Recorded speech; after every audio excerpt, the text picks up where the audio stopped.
How are you? I was appalled the other day when I was traveling in Zimbabwe on a major road, and we passed some farm, and I saw people wearing prison clothes working on a farm. I was told that those are prisoners that are taken from Zimbabwean prisons and taken by force to work in farms owned by military generals. Zimbabwe military men, their corruption knows no boundaries. Instead of instead of addressing unemployment problems in Zimbabwe by employing unemployed Zimbabwean people to work in their farms and pay them, they think that is too much.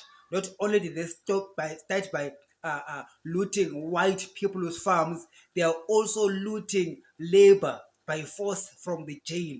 Those people that are in jail are supposed to be in jail for rehabilitation for purposes, not for physical abuse by military generals who abuse office. Yes, I said it right. My name is Ngobane Zondo, and I'm the next president of Zimbabwe.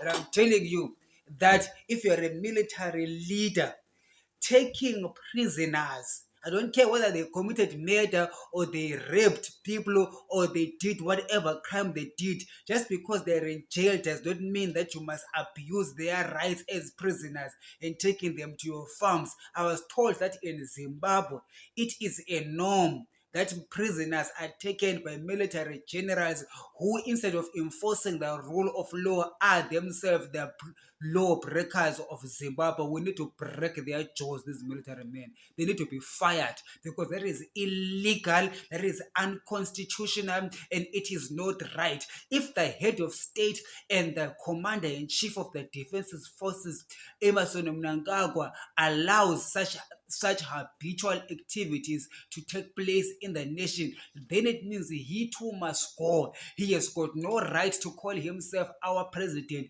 The man is illegitimate, and there is nothing excellent about what his excellency is doing, because allowing military generals to abuse people that are in the prisons is tantamount to abuse of human rights. And the human rights abusers in Zimbabwe therefore are not only in state house but are at the military barracks. From the military general to all of them that are in the military, we need to get them out of office. In fact, the first day I become president of Zimbabwe, I need them to give me one good reasons why they must still stay in the military. If they've got good reasons, perhaps they will stay. But at the look at things, the rampant abuse of human rights really needs to be stopped. And who should stop them?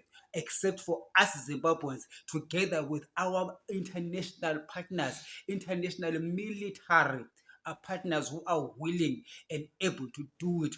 The Chinese military, which has got an agreement with the Zimbabwean military, which stands for us people. It's high time we as Zimbabweans get hold of our Zimbabwean military and take those agreements to work for us, because those men are not the generals who should never be called generals again in their lives because of abusing human rights. We need to fire them. We need to show them the door. We need to show them the red card. Okay, I repeat, we need to show those generals in Zimbabwe the red card, because we do recognize that it's no longer just Idi Mnangagwa who's oppressing us, but he's oppressing us using the support of the generals. That is why they will not do a coup. How can they do a coup? How can they do a coup against themselves? Are you crazy? The Zimbabwe military men are the ones who are looting the country dry. So when they coup, they are cooing who? Themselves. No, they won't, because Idi Mnangagwa is their friend for that purpose of looting. Even if they were to remove Mnangagwa, they're going to put who? Chiwenga, who is themselves, still it is themselves. So the whole idea of trying to hope that a coup is going to change things, it's not going to change anything. Okay, if the coup is done by the Zimbabwean military, the Zimbabwean military cannot remove the Zimbabwean military from power. They will just be playing with our minds. All right, so we need to figure out a way of firing them, all of them, all those generals.